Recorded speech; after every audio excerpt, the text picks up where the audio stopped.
What's up guys, we're going to be drawing this dress today on Adobe Illustrator. And I probably should be talking softer because Jitin is in the next room attending a Zoom call. Anyway, let's get straight to it. I'm starting on an A3 size sheet with my pen tool because it's a pretty cool tool. If you want it, hit P on your keyboard. I'm drawing out the upper bodice of my dress, but only the left half. Now, I'm gonna teach you guys a few keyboard shortcuts that you totally need to know as fashion designers. So, now that we have the left half, hit Command C followed by Command Shift V. This will create a copy, pasting it exactly over the original. So exact that you can't even see the copy, but it's there, trust me. Now right click on the copy, go to Transform and Reflect. Make sure that vertical is selected because otherwise you're going to get a very scary piece of clothing. Then hold down Shift and move your copy to the right. Holding down Shift will move it in a perfectly straight line.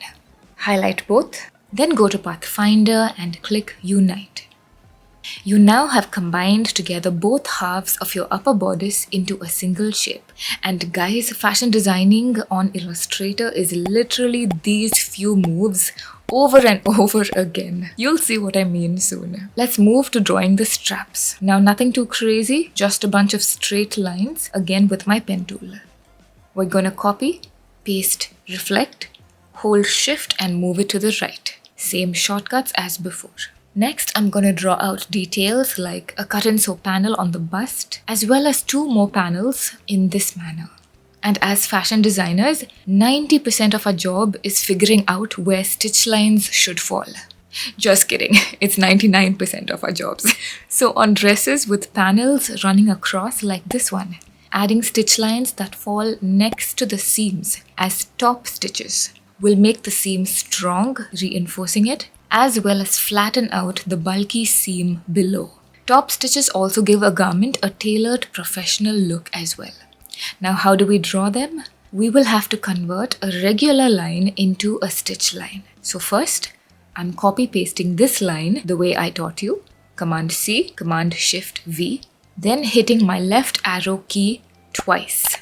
Now this line will be converted to my top stitch. For this, go to your stroke panel here and click on dashed line. Your stitch line has now been created. Congratulations! You can also adjust your settings below to create longer stitches or shorter gaps between stitches. In the exact same way, I'm creating another stitch line here. Next, create a copy of the left half's paneling and stitch lines. Reflect it and paste it on the right. Same shortcuts as before. Our upper bodice is now ready. Let's draw a simple waistband for this. Use your pen tool to start here. Hold Shift while drawing so that your mouse moves in a straight line to the right end of the dress. Then continue with the rest of the shape. So here is the thing, guys. The waistband is not a waistband. It is a belt with a buckle and holes punched into it. So let's draw those details out. Let's click the rectangle tool and draw out a rectangle for the buckle.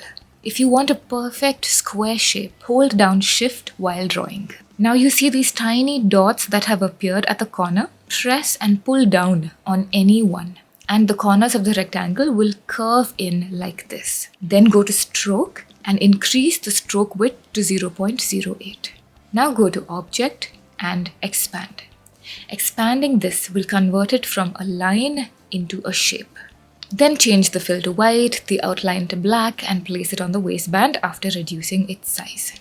Next, I'm going to my ellipse tool and creating a small circle. Again, hold down Shift while drawing the circle so that you can get a perfectly round one. These are going to be the holes on my belt. I'm going back to my rectangle tool and drawing the last part of my buckle in this manner. The upper part of our dress is now almost ready. Now let's move to drawing the skirt because without it, we are half naked. So I'm starting with the pen tool again. If you're wondering what this weird shape is, it's because my skirt is circle cut, making the hems look ruffled. Awesome, no more nakedness. Right click the shape, arrange, send to back. Next, I'm using my direct selection tool to make a few adjustments here and there. Let's now start drawing out the details of the skirt. Here is one more keyboard shortcut that you can show off with. I'm gonna draw a line like this first, and when I am done, I can hit escape and the line will end right there. I can now easily move on to the next line. Pretty cool, no? Here is another tip. Keep grouping items that fall into the same category, like all these lines, so that when you add an effect, the effect will be applied to the entire bunch at once. The shortcut to grouping them is Command G on your keyboard. Maybe you guys should start writing down these shortcuts. Now, my skirt is gonna have one more tier attached to it below. Is it getting too girly? Personally, I am a ruffles and pleats girl, so this is actually something I would wear. What about you guys? Let me know if you are a ruffles person in the comments below. Also, quick note guys, make sure that every part that you draw, including these, are complete and closed shapes because we will have to come back and fill them with color later. You can see that I'm right-clicking and bringing some parts to the front while other parts need to go to the back. Now with my pen tool again, I am drawing out the details of my ruffles.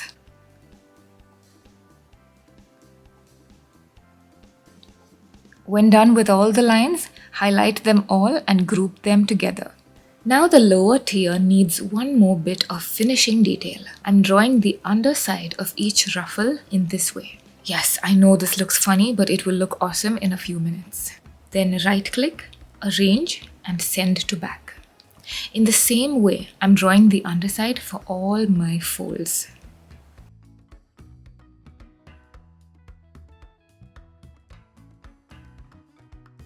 It should finally look like this. Let's zoom out and check the proportions of our full garment. Yup, this looks okay. Group the whole garment together. Now, if anything you draw ever ends up at an odd location on your artboard, like my dress right now, which is starting to look suspicious, lurking in this corner on the left, then you can always depend on your align tools to help you. Click horizontal align center and vertical align center to place the garment at the very center of the artboard. And we are back to looking not suspicious. Now regarding the straps of my dress, I also want to add in some detail showing the back of the garment because otherwise it will just look fake AF. Yeah, see what I mean? This looks more realistic. I'm right-clicking, arrange, send these to the back. Next, for a more professional look, I'm going to create a thick black border that runs around my entire dress. For this, copy and paste the dress to the right side like this, then go to Pathfinder and click on Unite. I'm going to stroke and increasing the stroke width to 0.125. Also click on the stroke in the toolbar on your right and change the corner to round join. Now round join is awesome because very often increasing the stroke of a shape which has many corners will create these pokey edges that stick out of the garment in a very unflattering way. Clicking round join will remove all these sharp pokey areas. Now take your outlined CAD and place it over your dress. Right-click, arrange, send to back. There, the dress looks much more proper now. I'm going to reduce the size of the artboard by clicking the artboard tool here, then using my mouse to drag and reduce the corners of my artboard. Hold down Shift to maintain the original aspect ratio of the artboard. Next, let's modify a few details. For the lines that we drew on the skirt, double-click them with the Group Selection tool till every line that you had grouped together is highlighted. Then go to your Variable Width Profile section above and choose Width Profile 4. Also, increase the stroke width to 0.03. Now just follow the exact same steps for the lines on the lower tier. And when you're done, it should look like this. Now let's get to the fun part, coloring our dress. I have pasted the hex codes of the colors I'm using on the left side, in case you guys would like to use the same colors. I'm highlighting all the outer parts of my dress with the Group Selection tool and coloring them the purple shade in the middle, using my eyedropper tool. I'm then highlighting the underside of my skirt as well as the underside of my strap and coloring them the darker shade of purple. Now this next part is not necessary. Most designers just do it to look cool. But if you do it, it will take away half your struggles in life. I'm opening my layers panel, double-clicking on my existing layer and renaming it base. Then click the plus icon on the bottom to create a new layer. This one is going to be where I draw my shadows. Then lock the layer called base and let's get to drawing the shadows on the dresses. I'm taking my pen tool and changing the fill to black. Make sure it does not have any stroke. Then I'm drawing out just the areas where I want my shadows to fall. It looks super dark at the moment, but we will edit it in some time.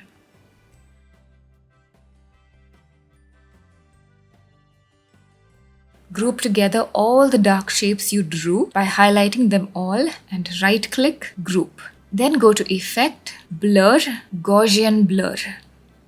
For radius, I am going with 10 pixels and hitting OK. Then click the Transparency panel, change the mode to Darken and reduce the opacity to 25%. And we have this nice realistic shadow effect formed. I'm going to next draw my highlights. Take the pen tool again, change the fill color to white, and in the same way I drew the shadows, I'm going to draw my highlights, except this time on the areas where light will fall on my dress.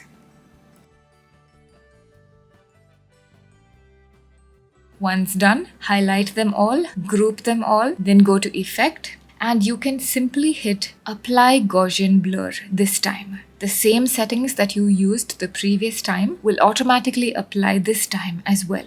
Then go to your transparency panel, change the mode from normal to color dodge this time and reduce the opacity to 70%.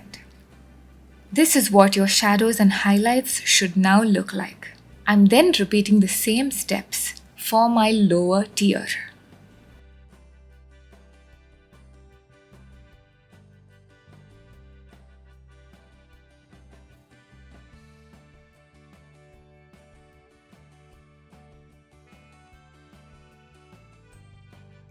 When you are done, you should have a skirt that looks like this. Next, let's color in our belt. We need to unlock the layer first. So let's go to Layer, press the unlock icon and click the waistband. So I was thinking of giving it a gradient. For this, I'm clicking on my gradient icon in the right side toolbar. By default, when you click this gradient, a black to white ombre shade will apply to the belt. But if you click the circle on the left end of the gradient and then choose the color picker tool, you can then select the exact color you want. I am going to the darker purple on my color palette.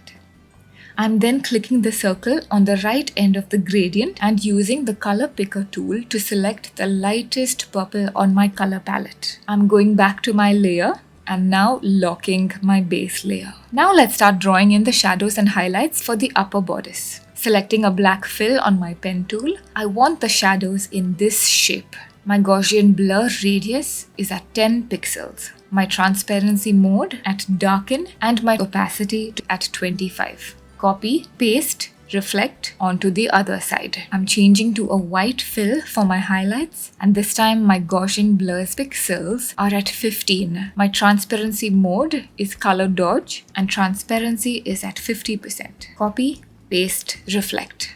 I want a few more areas of my body to have highlights, so I'm going to quickly draw those in. Next, I'm adding details to my straps like tiny gathers. I'm starting by drawing these sharp triangle shapes with my pen tool, then grouping them, heading to my transparency panel, choosing the mode as darken and the opacity at 30%. I'm also drawing in lines to further emphasize these gathers. Group the lines, change the variable width profile to width profile 4. Copy and paste onto the other side. Now there is one last overall shadow that I want to add, so I'm going to finish that now. Transparency at 25%. And this is what my dress finally looks like. Now you guys can keep watching if you are interested in adding some floral embroidery to the dress. I'm starting by adding a new artboard by clicking the artboard icon on my right, hitting the plus symbol, and artboard 2 will now appear. Using my rectangle tool, I'm drawing a rectangle over the entire artboard in the same purple as my dress, so that when I draw my graphics, I can get an idea of what they will look like on the dress. I'm starting by choosing a light green shade for my pen tool's stroke. I'm then drawing out the stalk of my flower in a stroke width of 0.06. I'm then shifting to my pencil tool because guys, it is so simple to use. Change it from green stroke to green fill, and then draw out rough leaves. I'm then looking for a nice pink with which I can draw a flower. And this looks cute to me. I'm then selecting my ellipse tool and drawing out a circle to place at my flower's center. Once I'm done with the flower and the stalk, I group them. I go to Object and Expand to convert the whole thing into shapes. Now that my first flower is done, with the very same techniques, I'm going to draw about 4 more types of flowers with stalks.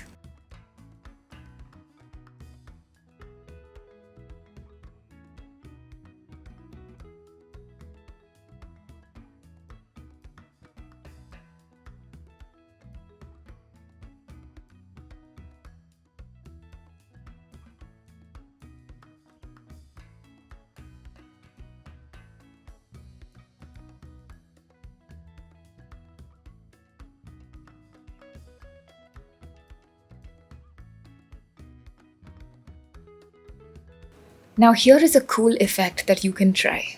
When you have a white flower with a yellow center drawn out like this, highlight both, go to Object, Blend, Make, and you get this gradient effect on the flower.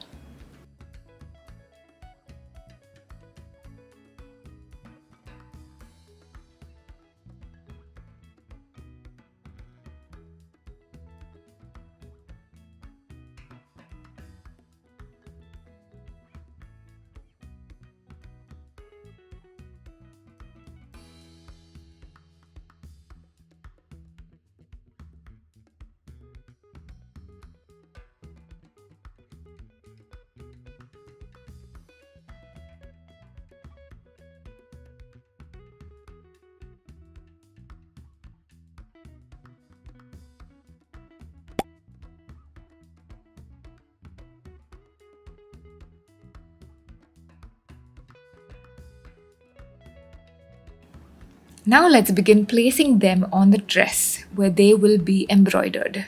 I'm reducing the size and placing them like so, then creating more copies and placing those as well.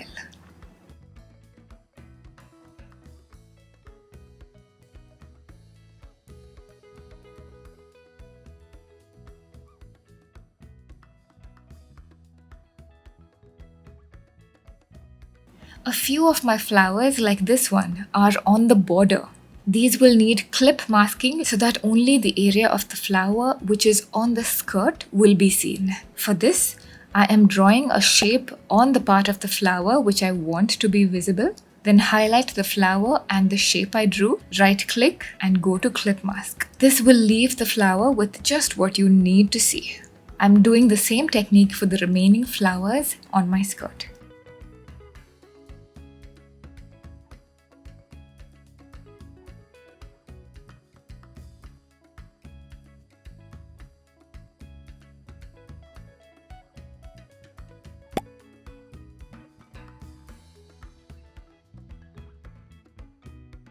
Then on the upper bodice, I am placing the flowers in this way. Now group all the flowers, and once again we can see that a few flowers are lying outside of my garment's body. So this artwork will also need to be clip masked to fall perfectly within my dress's boundaries. Now this looks neat and falls perfectly on my dress.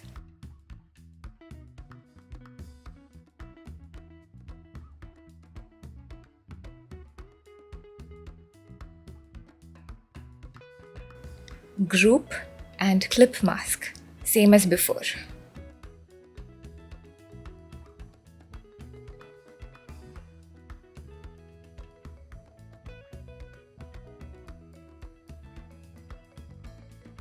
And we are almost done, guys. As a final step, I like to give a shadow effect to some of the flowers on my dress so that they look like they are standing up from the dress, sort of like 3D applique. So I am selecting a flower, then going to Effect, Stylize, Drop Shadow.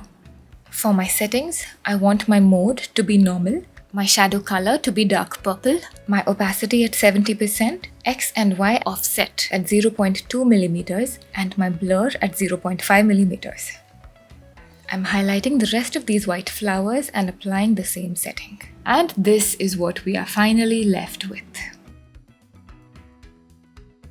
I'm adding a cute background as well.